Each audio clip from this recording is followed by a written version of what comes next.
Alhamdulillah ya. Baik, saya mulai ya. Bismillahirrahmanirrahim. Assalamualaikum warahmatullahi wabarakatuh. Waalaikumsalam warahmatullahi wabarakatuh. Alhamdulillah. Assalatu wassalamu ala rasulillah wa ala alihi ahla sidqi wa mawala. Asyhadu an la ilaha illallah wa asyhadu anna muhammadan abduhu wa rasuluhu alladzi la nabiyya ba'dah. Faqul rabbi zidni ilma warzuqni fahma. Allahumma ftah lana hikmataka wansur alaina rahmataka min khazaini rahmatika ya arhamar rahimin. Bagaimana kabar ibu-ibu dan ada bapak-bapaknya ya di sini ya? Bagaimana kabar ibu semuanya sehat? Alhamdulillah, luar biasa, dahsyat. Allahu Akbar. Masya Allah. Gini senangnya kalau bareng sama keluarga TK tuh begini ya. Suasananya penuh semangat, energi gitu ya. Dan dapat dipastikan ini guru-gurunya juga akan selalu menjadi guru-guru yang paling awet muda nih Bu, insya Allah. Amin. Karena harus selalu tersenyum dan menampilkan wajah-wajah yang terbaik di hadapan anak-anak kita. Alhamdulillah, segala puji hanyalah milik Allah. Atas izinnya lah pada kesempatan siang hari ini, sebuah kesempatan yang sangat luar biasa bagi saya ya, bisa hadir, bisa bergabung bersama keluarga besar TKIT Bunyan Indonesia dalam agenda pelepasan dan silaturahim orang tua di tahun pelajaran 2019-2020. Mudah-mudahan pertemuan ini bukanlah pertemuan yang terakhir, akan tetapi pertemuan ini menjadi awal langkah baru untuk menjaga ukhuwah kita di kemudian hari. Dan mudah-mudahan pertemuan ini menjadi pertemuan yang Allah berkahi. Amin. Tak lupa salawat dan salam semoga senantiasa tercurah kepada uswah hasanah kita Nabi Muhammad Sallallahu Alaihi Wasallam beserta keluarganya, para sahabat, para tabi'in, itba'ut tabi'in, dan kepada seluruh pengikutnya hingga akhir zaman. Pertama-tama saya ingin menyampaikan ucapan terima kasih kepada pihak manajemen TKIT Bunyan Indonesia atas undangannya sehingga saya bisa hadir dalam kesempatan kali ini untuk memberikan sedikit sambutan ya kepada seluruh para orang tua, yang ini menjadi sebuah kebahagiaan tersendiri buat saya bisa bergabung ya, meskipun saya tidak mengenal satu demi satu para orang tua di tahun ini, akan tetapi suasana kekeluargaan ini yang terasa gitu ya oleh saya, sehingga hari ini saya berada di Karawang gitu ya, tapi alhamdulillah dengan teknologi ini kita bisa bertatap muka melalui daring. Dan kepada Kepala Sekolah Ibu Riana Sri Wulandari yang telah memberikan kesempatan kepada saya untuk bisa hadir di grup ini. Terima kasih banyak. Yang kedua, saya pun ingin menyampaikan selamat kepada seluruh orang tua wisudawan dan wisudawati TKIT Bunyan Indonesia tahun pelajaran 2019-2020. Sebuah perjuangan yang luar biasa ya, menjadi mitra sekolah selama kurang lebih 1 tahun lamanya, dengan segala dinamika dan perkembangan anak-anak kita, menjadi sebuah pengalaman gitu ya buat kita untuk mewujudkan visi dan misi daripada hidup anak-anak kita ke depan. Terlebih dalam tahun ini terjadi dua kondisi yang berbeda. Di awal-awal kita mendapati kondisi yang normal-normal saja, Akan tetapi menjelang akhir tahun ajaran ini kita mendapati kondisi yang sangat luar biasa, yang sangat berbeda dan sangat tidak terprediksi gitu ya. Di awal sekitar bulan Maret kalau tidak salah. Nah, oleh karenanya kondisi ini menjadi tantangan tersendiri buat kita, baik selaku guru di sekolah ataupun sebagai orang tua di rumah. Pastinya ini bukan sebuah hal yang sangat mudah ya. Penuh dengan kebingungan, penuh dengan kekhawatiran, penuh dengan ketidakjelasan gitu ya. Kapan ya anak sekolah saya masuk gitu ya?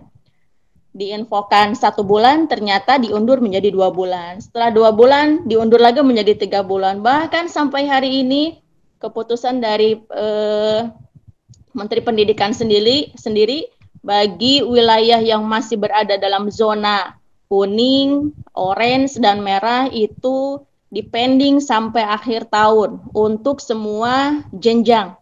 Masya Allah, ini sungguh kondisi yang sangat tidak terprediksi oleh kita, akan tetapi bagaimana kita menjadikan ini sebagai sebuah tantangan tersendiri dan menjadi sebuah pengalaman yang baru bagi kita gitu ya. Karena ilmu yang baru itu hanya akan kita dapatkan ketika kita berada di luar zona nyaman yang biasa kita lakukan. Nah, oleh karenanya tidak ada cara lain selain kita menghadapi kondisi seperti ini dengan berstrategi dan bersinergi. Yang pada akhirnya hal ini akan menjadikan kita menjadi orang tua dan para guru yang mampu mendidik anak-anak kita dengan penuh rasa bahagia. Atau bahasa ininya have fun gitu ya. Bagaimana kita mendidik anak-anak have fun, baik itu di rumah ataupun dari sekolah gitu.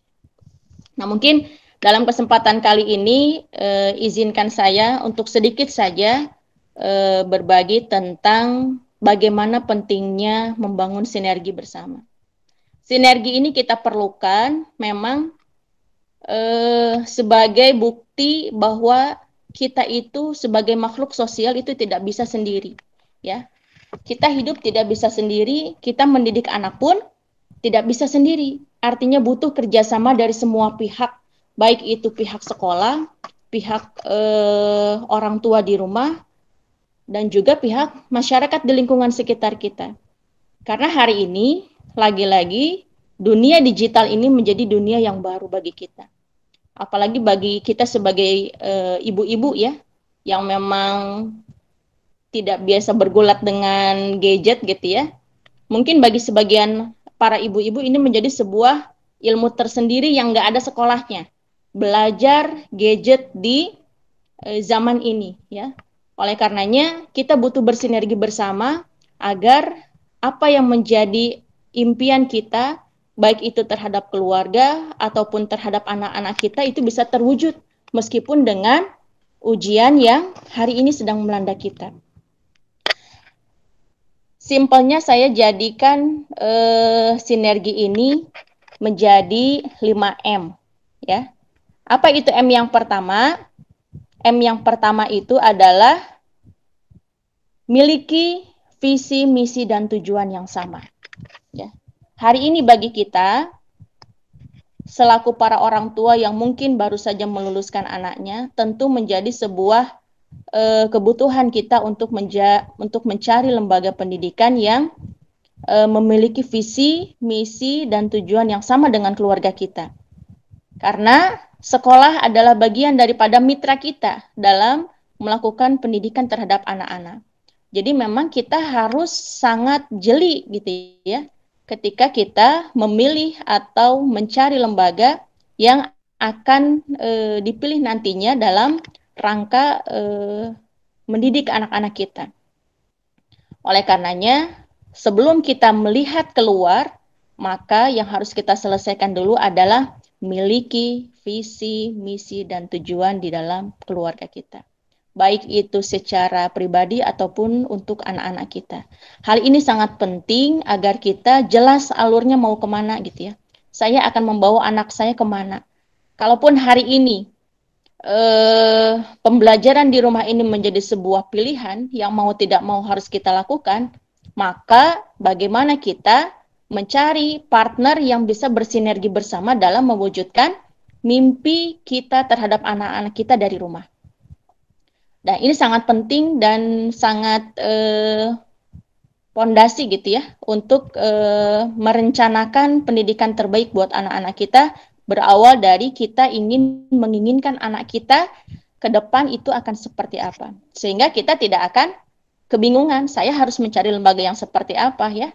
Saya harus mencari lembaga yang terbaik yang bagaimana buat anak-anak saya gitu ya.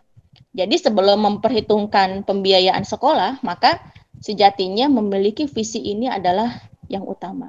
Karena masalah pembiayaan dan segala macam itu sebetulnya insya Allah akan Allah berikan jalannya. Ketika hati kita sudah kuat tekadnya, ketika mimpi kita sudah jelas arahnya mau kemana, maka insya Allah kita akan dibantu oleh Allah Subhanahu wa Ta'ala. Yang kedua adalah yang tidak kalah penting dalam membangun sinergi ini adalah menjaga ukhuwah atau persaudaraan di antara kita selaku orang tua dan juga bersama sekolah, gitu ya. Karena tadi di awal saya katakan bahwa mendidik anak itu tidak bisa sendirian. Apalagi kita hari ini dihadapkan dengan kondisi yang sangat luar biasa dahsyat gitu ya. Penggunaan gadget bagi anak-anak hari ini bukan hal yang aneh gitu ya. Tapi dari kecil anak-anak sudah mulai mengenal gadget ini. Oleh karenanya jika kita tidak mampu untuk mengawasi anak-anak sedari dini, maka kita akan banyak kecolongan. Dan saya mendapati beberapa hari terakhir ini pun banyak mendapati bagaimana suasana anak-anak ketika bermain dalam dunia medsos.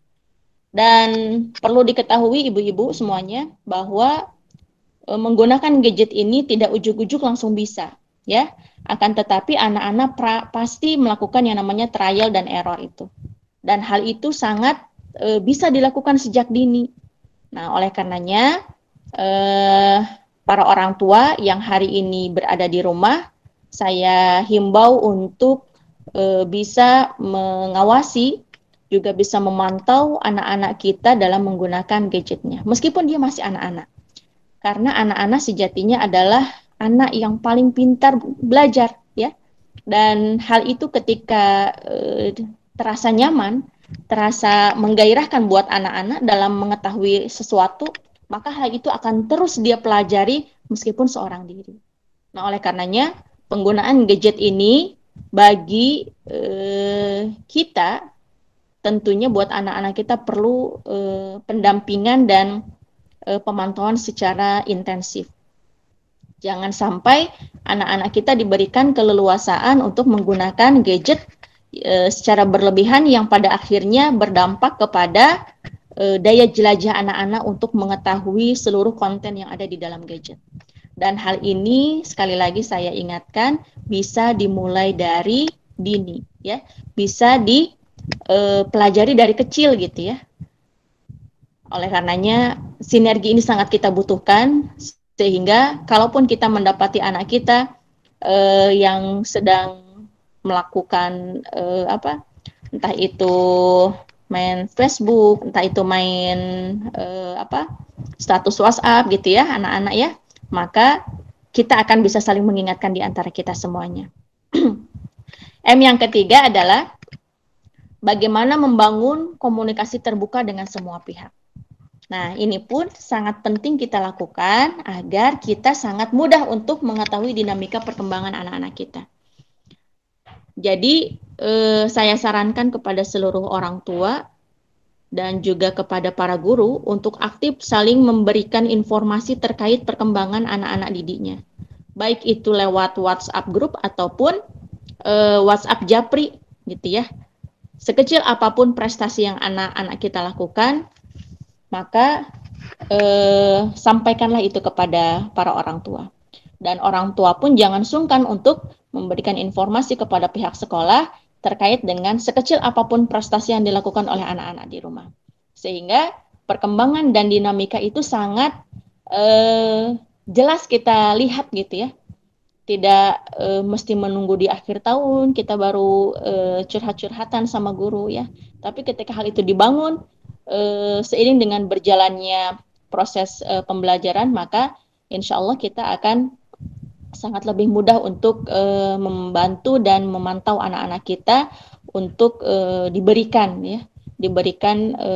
pendidikan yang sesuai dengan kebutuhannya.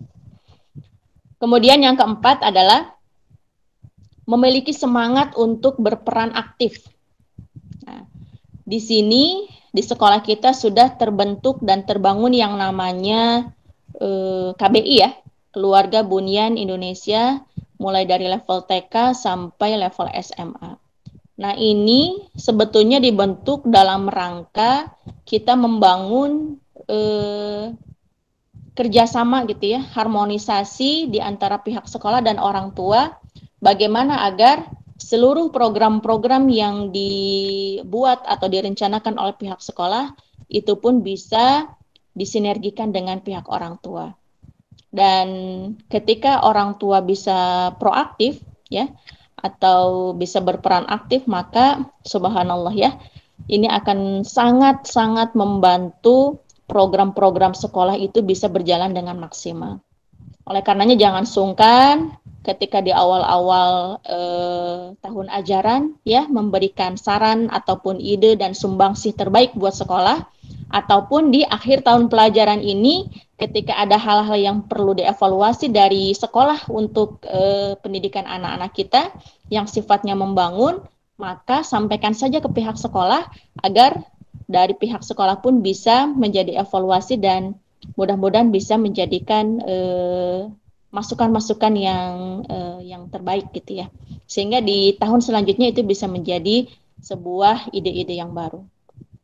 Dan yang terakhir adalah meyakini bahwa pertolongan Allah itu adalah yang utama ya.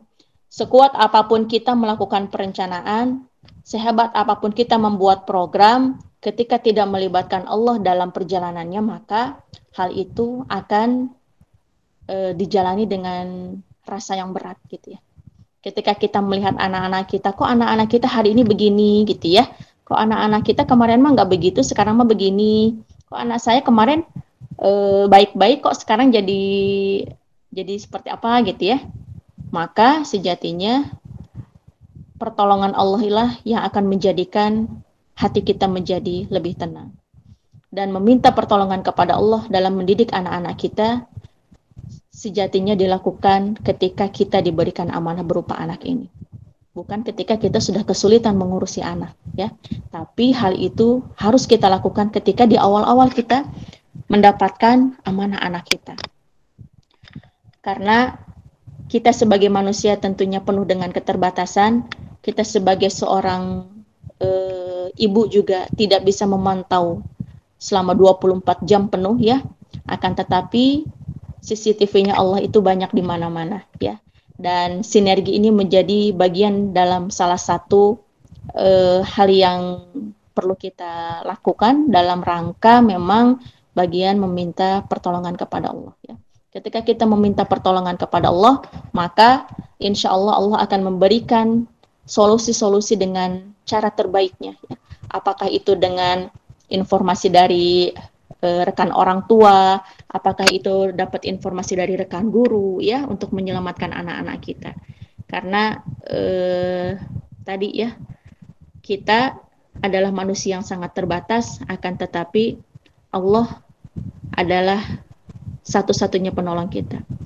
Mudah-mudahan dengan segala keterbatasan yang kita miliki, namun kita memaksimalkan ikhtiar manusiawi ya, mudah-mudahan ini menjadi sebuah kesatuan yang utuh dalam menjaga pendidikan anak-anak kita agar anak-anak kita menjadi generasi yang cerdas, beradab dan tetap bertakwa kepada Allah Subhanahu wa taala.